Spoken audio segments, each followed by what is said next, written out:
Hey YouTube, Kira Qualia here, bringing you all my future card Buddyfight Folktale deck profile for December 2020.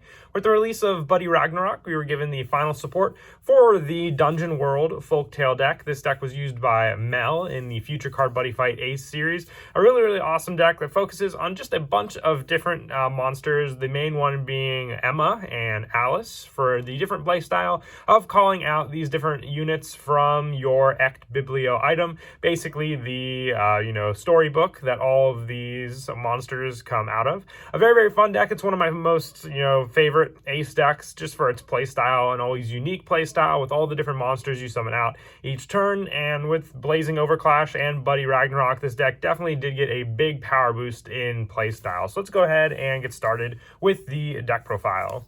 So my buddy of choice in the deck is Wonderwalker Alice, for the deck being Dungeon World. It's just your main go-to monster in most of the plays. You almost always want to see this card out. It is your, best play maker in the deck, being able to just call additional units, set up all your soul for cards like Happiness Wonderland and Ect Biblio. So with this card, you definitely want to run 4 of it for my go-to number of cards. With it, it reduces the size of all of your size 1 Folktale monsters on the field, making them size 0, so you can have Alice and also 2 of your size 1s out on the field with no restriction to size limit there. And also, you can call up to 1 size 1 Folktale monster from your hand by paying its call cost. You can only use this ability once per turn, but it is a counter ability, so you can use it even during your opponent's turn, or just that additional unit to power up with its second ability, which is during each player's attack phase, you may put 1 size 1 or less Folktale into the soul of a Folktale item or spell on your field if you do stand this card. So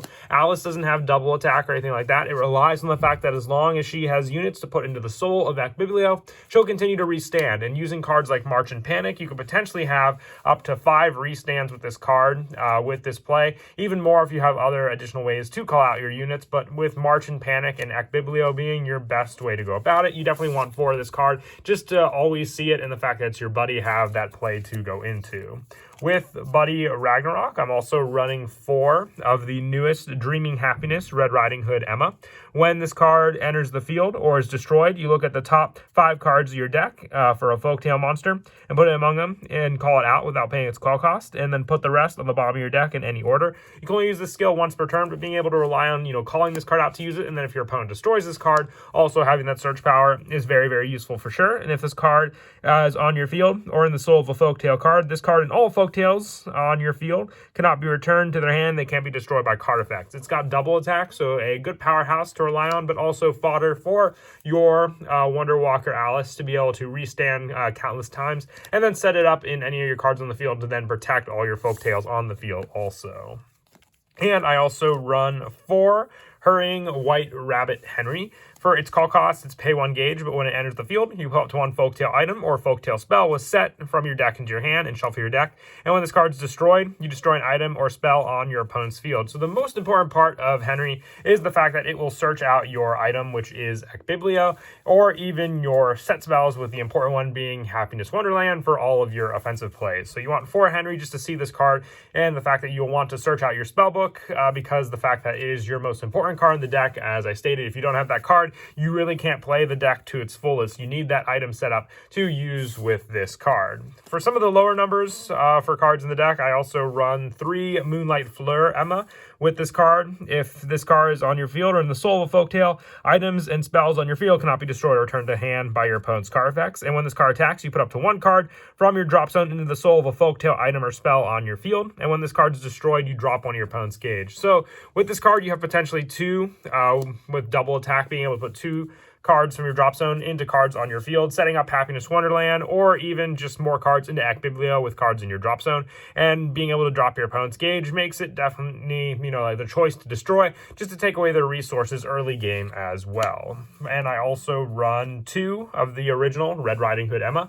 With this one, when its card attacks and destroys an opponent's monster or deals damage to your opponent, you look at the top 3 cards of your deck, and also with this card, put 1 of those cards cards into the soul of a card on your field and the rest on the bottom of your deck in any order. So you're not limited to what this card can put soul into, not just Act Biblio, can go into your Happiness Wonderland, and when it's destroyed, you draw a card. So with draw power, adding resources into your hand to use, and the fact that it has double attack means you have the chance to use this card for both of those attacks, and just useful for that draw power, because then once it goes back into Act Biblio, you can call Emma back out with March and Panic and reuse her attacks over again. And also, I run 4 Hunter Jordan, one of the best cards to call out and place into Act Biblio, just because you have set up for Gauge in life, or to draw a card when this card enters the field, and if you have another Folktale on your field. So either just Act Biblio or one of your set spells. Very, very useful there for sure.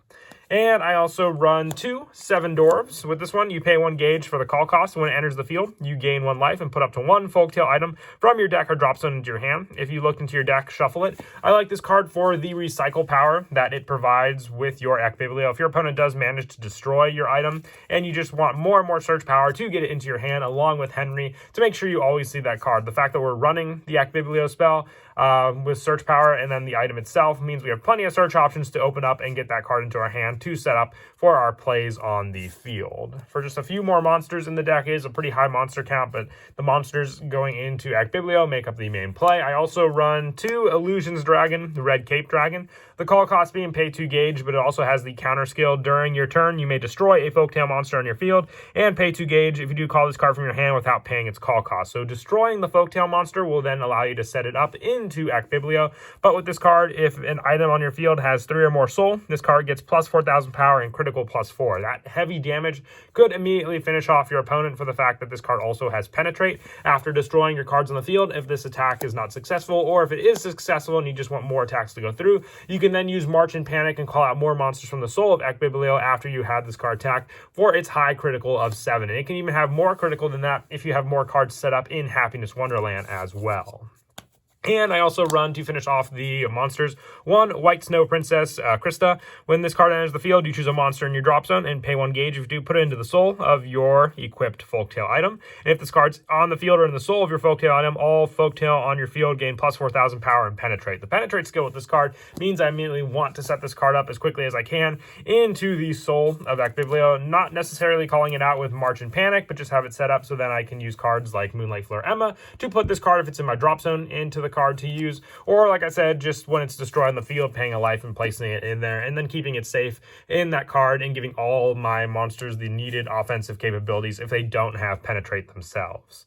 And that's it for the monsters. For the spells, not spells, I keep saying spells, but the item, I am running 3 Illusions Folktale Act Biblio. I run 3 of this card, running the max number. If I see multiple Act Biblios, then most of the time it just becomes a card I'm going to, charge and draw for, because I don't really need that many numbers. And the fact that I'm able to search it off of 7 Doors and Henry as well makes it that much better. If a Folktale monster on your field be destroyed, you may pay 1 life. If you do, put it into this card's soul. And March and Panic, you call up to 3 monsters from this card's soul on separate areas by paying their call cost. You can only use this ability once per turn, but you can also use it during your opponent's turn, making it so you have a monster shield against your opponent's attacks as long as they don't have Penetrate. And this card also has Soul Guard, so the more cards you have in your soul, the more difficult it will be for your opponent to get rid of this card altogether on the field.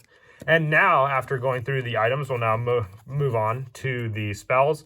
One of my best draw power in the deck is Hex and Ceremony. You destroy a Folktale monster on your field for its cast cost and counter. Put the top card of your deck in your Gauge and draw 2 cards. You may only cast Hex and Ceremony once per turn, but it is a counter skill, so you can even use it on your opponent's turn. If your opponent attacks into one of your monsters on the center, you can destroy that monster with Hex and Ceremony, making them miss the attack and also gain Gauge and draw power for you to have more defensive plays against your opponent, with some of those cards being your Deadly Serious Tuffle, which I am also running 4 of. You may only cast this during an attack on your opponent's turn, and if you have a Folktale on your field, nullify the attack, then you may destroy a Folktale monster on your field to draw a card and gain 2 life. It's just more resource setup with this card. You're going to drain through your life pretty quickly with all of the Act Biblio plays, so being able to, basically revive that life with your Deadly Serious Tuffle is a big help for sure there.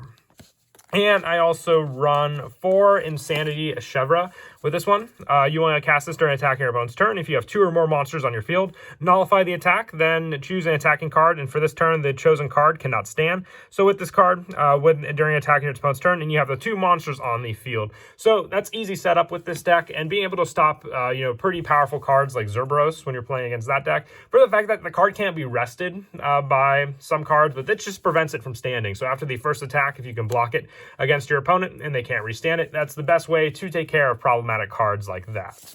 For the set spells, the most important one in the deck is Happiness Wonderland. It's why I'm running 2, just in case you accidentally gauge one of these cards. You may only set 1 on the field. If a Folktale is on your field, it gains plus 5,000 for each card in this card's soul.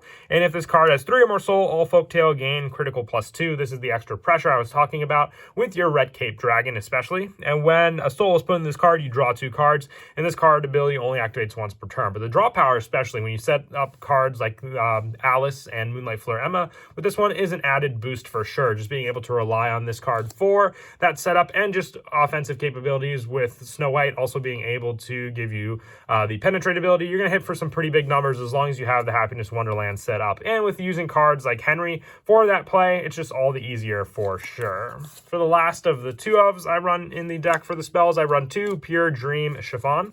It gives you an additional attack step. You may only cast this card during the final phase, and if you have a Folktale item equipped, you pay 1 gauge and 1 life, stand all Folktale on your field, and you get another attack phase. That is very, very scary power for sure. Just a whole other attack phase for you to redo the entire Alice play against your opponent. And for the one-ofs, I run 1 Wonder Princess. For this card being another set spell, it's searchable with Henry, and having this card set up gives you more and more destruction of your Folktales, but more gauge set up as well for you to use on the field. I also run 1 Delusions Running Amok. You destroy another monster on the field and put the top 4 cards of your deck into your gauge, and you may only cast this during each player's attack phase, but still great setup if you need more and more gauge for cards like Red Cape Dragon, or just for the call cost of some of your size 1 Folktales. I also run 1 Feeling Memories, destruction power, dealing damage to your opponent, but then you can immediately reset up all the monsters in your soul with that Biblio if you don't have the Alice play to go into. 1 Illusion Tea Time. With this card, it's putting up 1 monster from your drop zone into the soul of a Folktale item. So if you need a specific monster in your drop zone, or just that much simpler to get your Snow White into the soul of your card on the field to use, makes it that much better for your White Snow Princess for sure. And lastly, just the 1 Unfreezing, more search power for just paying 1 life, and it can be any card. It's more generic than the other Folktales that I'm running in this deck, but still a preferred 1 of tech for searching out a preferred card from the top of my deck and, utilizing it better in the deck for sure. But that is it for the deck profile. I hope you all enjoy. I definitely do love going through these future card Buddyfight decks and just giving you my final updated version. I'm not sure how often I'll be updating these decks in the future with these finalized versions from Buddy Ragnarok, maybe aside from some tech changes here and there, but still wanted to provide you with the most recent updates I had for a good amount of the different decks. But until next time, please don't forget to leave a like and subscribe, and Kira Qualia out.